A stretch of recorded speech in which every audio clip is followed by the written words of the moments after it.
Hello दोस्तों, स्वागत है आपका आज के हमारे नए क्लास में। और 12th में हमारा अनसॉल्व पेपर हम आपको सॉल्व करा रहे थे और हमारा चल रहा था सेट नंबर 7 2022 का सेट सॉल्व करा रहे थे। यहाँ पर कई क्वेश्चन सॉल्व हो चुके हैं पहले। आज हम आपको कराएंगे खंड दा का क्वेश्चन नंबर चौथे का। इसको डिटेल में बताएंगे कि किस तरीके से आप क्वेश्चन सॉल्व करेंगे।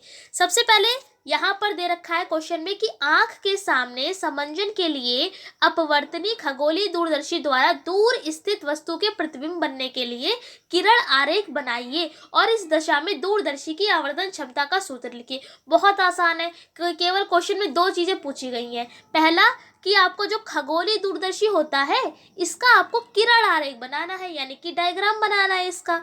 और कैसा डायग्राम बनाना है? ऐसा डायग्राम बनाना है कि जो वस्तु है वो दूर रखी है। कहाँ रखी है? दूर। दूर का मतलब होता है भाई हमको तो पता नहीं है कि कितनी दूर रखी है, तो मान लेते हैं कि अनंत पर रखी हुई है। क्या वस्तु जो है वो अनंत पर रखी गई है। अब तब उसका प्रतिबिंब कहाँ पर बनेगा ये आपको बताना होगा अपने किरण आरेख में।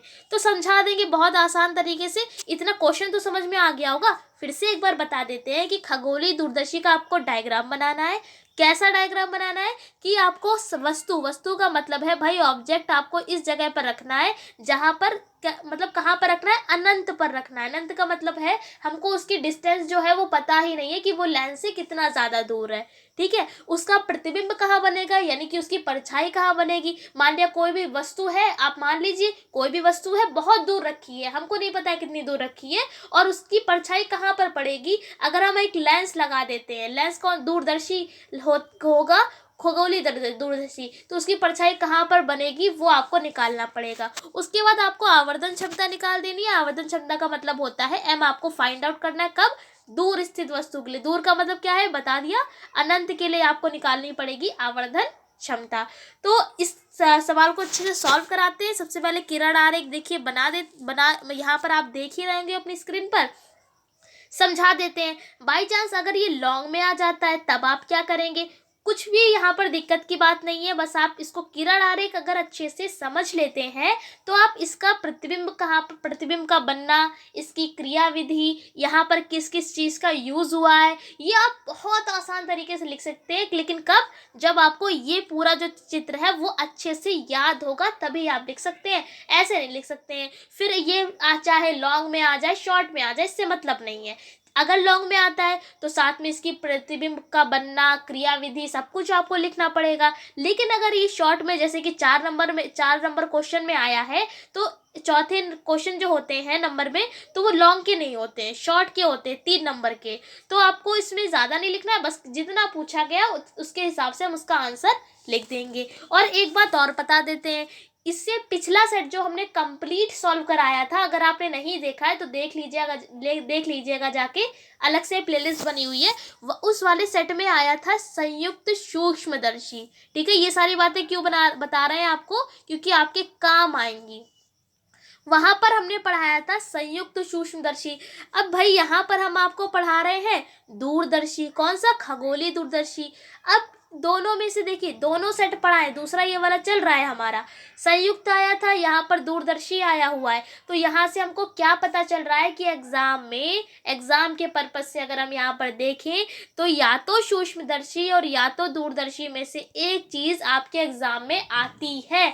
तो इसीलिए एग्जाम अगर आप देने जा रहे हैं तो कोई इन टॉपिक्स को बिल्कुल भी छोड़े नहीं, बस एक बार नजर डाल ले कि हाँ, बस आपको क्या करना है, केवल किरण आरेख ही तो समझना है, समझ लीजिए। उसके बारे में डिटेल में बस लिख देंगे, फॉर्मूला बस याद कर लीजिए, बस इतना सा करना है। तो फिलहाल ज्यादा बातें नहीं करेंगे यहाँ पर। अब इसको सॉल्व करा देते हैं, अच्छे से समझा देते हैं जिससे कि आपको प्रॉब्लम ना हो। अगर लॉन्ग में आता है तो भी आप लिख लेंगे। यहाँ पर क्वेश्चन में कहा था कि दूर स्थित वस्तु है। दूर का मतलब क्या है? अनंत पर। तो सबसे पहले हमने एक यहाँ पर 2 लेंस बना रखे हैं। एक होता है अभिदर्शक लेंस, एक होता है नेत्रिका लेंस। बताया था संयुक्त सूक्ष्मदर्शी में भी हमने आपको ये बात बताई थी कि 2 तरीके के लेंस होते हैं। अभिदर्शक लेंस का मतलब भाई होता है जहां पर वस्तु रखी होती है वहां पर अभिदर्शक लेंस का यूज होता है। नेत्रिका लेंस का मतलब होता है जहां पर आपके नेत्र होंगे। नेत्र का मतलब क्या है? आई। अब देखिए नाम में है आई का हमने ई ले लिया तो यहाँ पर हमने इसको ई से लिख दिया है। अभिदर्शक का मतलब है ऑब्जेक्ट, ठीक है, ऑब्जेक्टिव, तो यहाँ पर हमने ओ ले लिया है। इसको इतना समझ में आ गया। सबसे पहले क्या किया है? 2 लेंस बनाए हैं हमने, एक अभिदर्शक और एक नेत्रिका। आपको पता है कोई भी लेंस होता है तो उसकी एक मुख्य अक्ष होती है, मतलब जो बिल्कुल बीचों बीच से लाइन जाती है उसको हम क्या बोलते हैं, मुख्य अक्ष बोलते हैं। यहाँ पर एक वस्तु रखी गई है जो दूर है, तो इसलिए हमने इसको डैश डैश से दिखा दिया है, और वस्तु हमने क्या मान ली है, ए बी। ठीक है, इतना समझ में आ गया। दूर स्थित है तो आप इसको जोड़ेंगे नहीं, इस लाइन को क्यों नहीं जोड़ेंगे, क्योंकि दूर पर है, पता नहीं कहाँ पर ये वस्तु रखी हुई है, तो हम इसको इस तरीके से बनाएंगे। क्या करेंगे, सबसे पहले यहाँ से दो किरणों को गुजारेंगे। सबसे पहले हम ये देखिए कि ये किरण गुजारी, इस लेंस से टकराई, और यहाँ पर आंखों पर इस तरीके से आपकी जो किरणें हैं वो जाएंगी। फिर एक हमने किरण और गुजारी जो बिल्कुल लेंस के बीचों बीच से जाएगी, और थोड़ा सा ये मुड़ के यहाँ पर थोड़ा सा यहाँ पर परावर्तन होगा और इस तरीके से मुड़ जाएगी। इतना काम करेंगे आप, और जहाँ पर जिस पॉइंट पर ये दोनों किरणें आपस में मिलेंगी वही क्या होगा, इसका क्या बनेगा, प्रतिबिंब बनेगा। प्रतिबिंब का मतलब है परछाई इसकी जो है यहाँ पर पड़ेगी। जैसे ये वस्तु है तो इसकी परछाई कहाँ पर बनेगी, यहाँ पर ए डैश बी डैश पर। कहाँ पर पड़ेगी, जहाँ पर दोनों किरणें आपस में टच कर रही होंगी, मिल रही होंगी, इंसेक्ट कर रही होंगी। ठीक है, ये तो हो गई इसकी बात कब की, अभिदृश्यक लेंस की। इतना समझ में आ गया। अब अगला केस देखिए। अब क्या करेंगे, सेकंड केस में यहाँ से आपको जो रेखाएं हैं इनको पीछे बढ़ाना है। ये देखिए पीछे बढ़ाया, ये वाली लाइन को भी हम पीछे बढ़ाएंगे।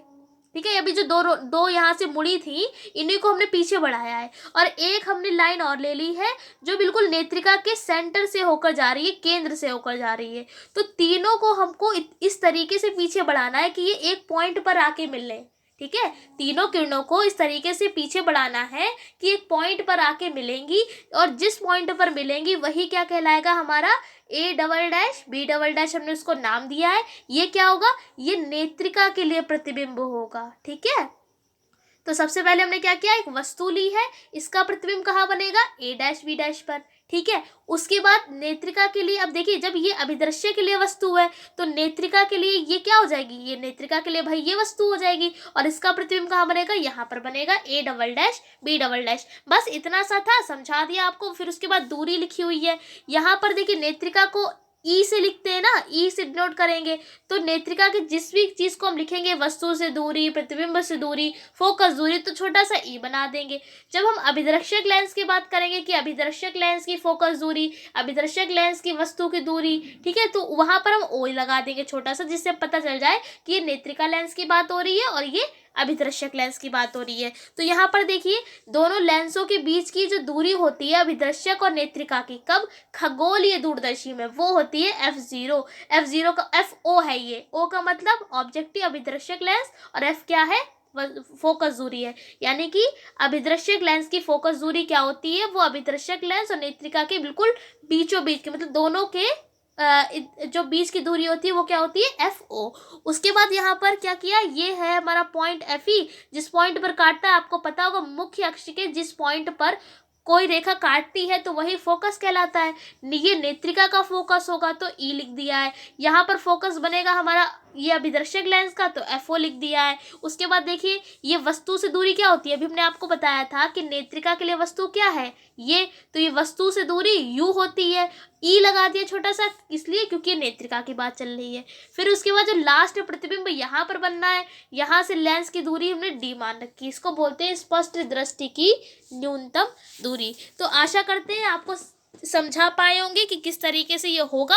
अगर आपने संयुक्त सूक्ष्मदर्शी वाली वीडियो देखी होगी तो आपको इसको समझने में ज़्यादा प्रॉब्लम नहीं हो रही होगी। तो फिर भी कोई डाउट है तो आप पूछ सकते हैं कमेंट करके, अलग से आपको बता देंगे कि किस तरीके से होगा।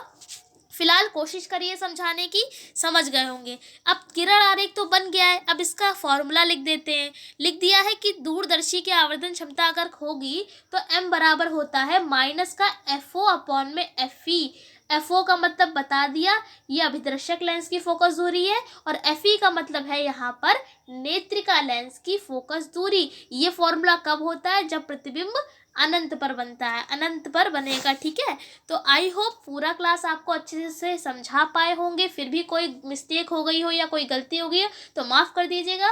पूरी कोशिश करिए हमने अच्छे से आपको समझाने की, लेकिन कोई डाउट है तो भी आप हमसे पूछ सकते हैं। वीडियो कैसी लगी कमेंट करके ज़रूर बताइएगा, पसंद आई हो तो लाइक भी ज़रूर करिए। इस क्लास में इतने ही रखते हैं, अगले क्लास से मिलेंगे तो अगले क्वेश्चन को सॉल्व कराएंगे। तब तक के लिए जय हिंद, जय भारत।